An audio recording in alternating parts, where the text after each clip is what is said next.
Halo, nama saya dari Reza Najwa. Di sini kami dari kelompok 7 akan mempresentasikan software dan hardware bagian halaman 53 sampai 62. Yang pertama itu adalah port dan connection.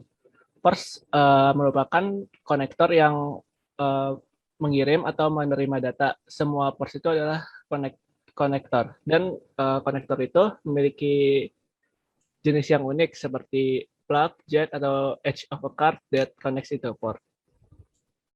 Oke. Pada notebook komputer, biasanya ports terdapat pada bagian kiri, samping kanan, dan belakang, seperti pada gambar berikut. Selanjutnya, karena dengan perkembangan teknologi ini, notebook modern dibuat setipis mungkin agar mudah dibawa-bawa. Hal ini mengakibatkan ports pada notebook menjadi lebih sedikit karena untuk menipiskan notebook tersebut. Selanjutnya ada yang namanya USB port. USB ini merupakan port yang paling banyak bisa dipakai untuk alat-alat seperti mouse, speaker, eh, keyboard, dan lain-lainnya. Kita bisa menyambungkan berbagai macam peralatan dengan menggunakan satu USB port dengan USB hub. Selain itu ada port lain seperti Firewire port, eSATA port, Bluetooth port, AirDrop port, MIDI port, SCSI port, serial port, dan yang mana mereka semua ini memiliki fungsinya masing-masing. Selanjutnya ada port replikator dan docking station. Untuk port replikator merupakan device eksternal yang berfungsi untuk menyediakan koneksi koneksi alat kepada port melalui device yang tersambung kepada port replikator itu. Sedangkan docking station device eksternal yang menyambungkan dengan kabel ke device tersebut, device seperti komputer atau laptop. Port replicators dan docking station mulai banyak dipakai pada saat ini karena adanya pengurangan ports yang ada pada notebook dan laptop.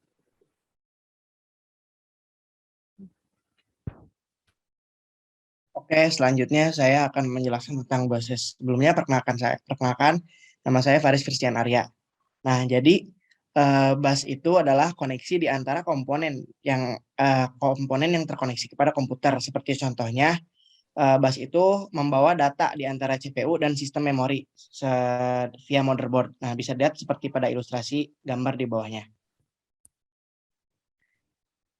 Lanjut. Nah, setelah itu bus juga memberikan izin untuk device-device di dalamnya yang terkoneksi kepada sistem untuk berkomunikasi satu sama lain. Nah, di sana tuh ada dua. Yang pertama ada data bus dan yang kedua ada address bus. Setelah itu ada juga word size. Word size merupakan nomor bit dalam prosesor yang dieksekusi dalam waktu tertentu. Nah, bus juga bisa dibagi menjadi dua jenis. Yang pertama bisa itu atau paralel atau serial, dan bisa juga lokal, internal, atau ekspansi yang disebut juga eksternal. Untuk internal dan eksternal sendiri, perbedaannya bisa dilihat seperti pada ilustrasi gambar di bawah kiri. Untuk internal itu seperti RAM, atau graphic card, atau Ethernet card. Internal itu komunikasi di antara komponen internal dari komputer sendiri. Sedangkan untuk eksternalnya, tentu komponen eksternalnya seperti contohnya mouse atau CPU atau dan lain-lain. Nah, untuk paralel atau serial, perbedaannya adalah tentang transmit datanya. Paralel mentransmit data satu per satu, sedangkan serial mentransmit data satu sekaligus. Oke, saya lanjut.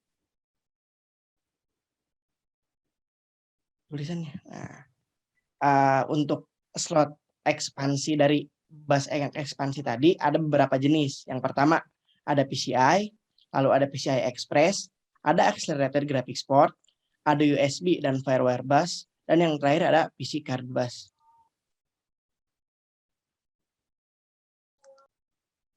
Oke, selanjutnya saya akan menjelaskan mengenai base dan power supply. Sebelumnya perkenalkan, saya Winaranti Swandi dari Teknik Elektro 2020. Oke, jadi base itu sendiri merupakan sebuah bagian dalam komputer terbuka yang digunakan untuk add-on ekspansi ke dalam komputer, seperti hard drive dan CD-ROM drive. Nah, mereka ini datang dalam ukuran standar yang paling umum itu ada di 5,25 inci, kemudian ada 3,5 inci, ada 2,5 inci, dan 1,8 inci.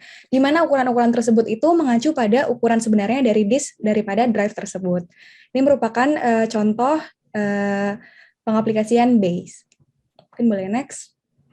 Oke, jadi terdapat juga nih eksternal dan internal bay. Kalau eksternal bay itu merupakan bay yang dapat diakses oleh pengguna tanpa membuka komputer. Misalnya, drive disk akan dipasang nih di ruang eksternal karena mengharuskan pengguna untuk memasukkan disk ke dalam komputer. Kemudian terdapat juga internal bay, di mana internal bay ini merupakan bay yang tersembunyi dan tidak dapat diakses oleh pengguna dari luar komputer. Untuk mengakses ruang internal, pengguna harus membuka komputer tersebut. Oke, selanjutnya ada power supply. Kalau power supply ini merupakan perangkat yang menyediakan daya ke peralatan-peralatan elektronik. Dan power supply ini merupakan sebuah komponen yang tersembunyi dan tidak dapat diakses oleh pengguna dari luar komputer. Untuk mengakses ruang internal, pengguna harus membuka komputer tersebut. Oke, selanjutnya ini merupakan bagian-bagian dari power supply, bisa dilihat seperti gambar pada berikut.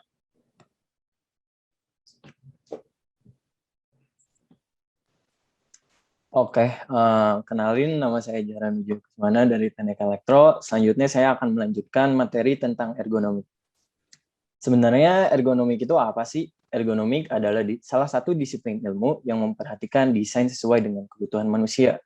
Juga sesuai dengan pekerjaan yang mana pengaplikasian teori, prinsip, data, dan metode untuk merancang dengan tujuan agar mengoptimalkan human well-being atau kesejahteraan dan kinerja sistem secara keseluruhan.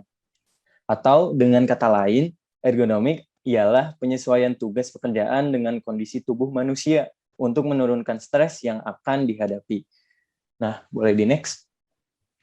Nah, sebelum ke sana, aplikasi atau penerapan ergonomik itu ada dalam aspek apa saja sih? Yang pertama ada dalam posisi kerja. Posisi kerja tuh mulai dari posisi duduk, posisi berdiri. Nah, itu tuh ada dalam ergonomik itu sendiri. Yang kedua ada posisi proses kerja. Nah, proses kerja ini tuh para pekerja dapat menjangkau peralatan kerja sesuai dengan posisi pada saat waktu bekerja. Nah, yang ketiga ada tata letak tempat kerja, yang mana display harus jelas terlihat pada waktu melakukan aktivitas kerja. Nah, dikutip dari jurnal Peran Ergonomi dalam Keselamatan dan Kesejahteraan Kerja atau IODIA, beberapa perusahaan mengalami keluhan yang berhubungan dengan penurunan kemampuan kerja. Nah, setelah ditelusuri faktor-faktor yang menyebabkan penurunan kemampuan kerja ini itu ada dari faktor yang bisa dibilang kecil tapi berdampak sangat besar gitu, yaitu keadaan kita saat bekerja di depan komputer. Boleh di next.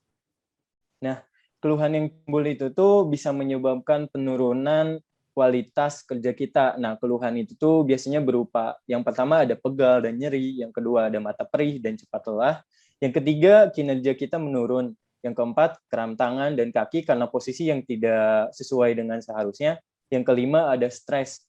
Nah, ini tuh bukan hanya dialami oleh para pekerja yang notabene bekerja kantoran. Nah, pada situasi COVID-19 kali ini tuh kita seringkali mengalami hal ini. Boleh di next. Nah, upaya apa saja sih yang bisa kita lakukan untuk menanggulangi dampak-dampak dari posisi kerja kita yang tidak sesuai? Yang pertama adalah penyesuaian ukuran tempat kerja dengan dimensi tubuh kita. Nah, di sini bisa dilihat posisi depan komputer yang benar bagaimana. Mulai dari kepala tegak, bahu rileks, punggung tegak, alas duduk yang empuk, posisi monitor sejajar dengan kepala, lalu selanjutnya ada tangan sejajar dengan lengan, tata letak meja yang nyaman. Nah, kalau bisa meja itu bisa kita atur gitu, tinggi rendahnya. Serta kursi itu harus bisa menopang tulang belakang kita supaya tidak mengalami kebungkukan. Boleh di next. Nah, faktor selanjutnya itu ada pengaturan suhu yang ideal untuk ruangan bekerja yaitu sekitar 22 sampai 26 derajat Celcius. Untuk cahaya yang ideal adalah 300 lux. Untuk kelembaban ini tuh tergantung kita sedang berada di belahan bumi mana. Maksudnya kita notabene kan berada di Indonesia. Indonesia itu negara yang tropis, sehingga kelembaban yang kita butuhkan untuk mengoptimalkan kinerja kita yaitu 40-60% dari kelembabannya. Nah, apabila kita berada di belahan bumi yang notabene dingin, otomatis kelembabannya akan menurun, yaitu kurang dari 40%. Yang selanjutnya ada kebisingan. Ruang kerja pribadi yang ideal tuh sekitar 50-55 Desember. Boleh di next? Nah, sebenarnya apa sih yang kita dapatkan apabila kita sudah melakukan ergonomik itu sendiri? Nah, yang pertama itu meminimalkan usaha dalam bekerja. Otomatis kerja kita akan optimal dan sesuai dengan output yang kita harapkan. Yang selanjutnya itu mengurangi terjadinya kerusakan pada peralatan kerja. Yang selanjutnya ada meningkatkan produktivitas kerja, lalu mengurangi risiko sakit pada tulang belakang. Dan yang paling utama adalah kenyamanan ketika bekerja kita akan meningkat. Sekian dari kami. Maaf apabila ada kesalahan. Terima kasih. Selamat siang.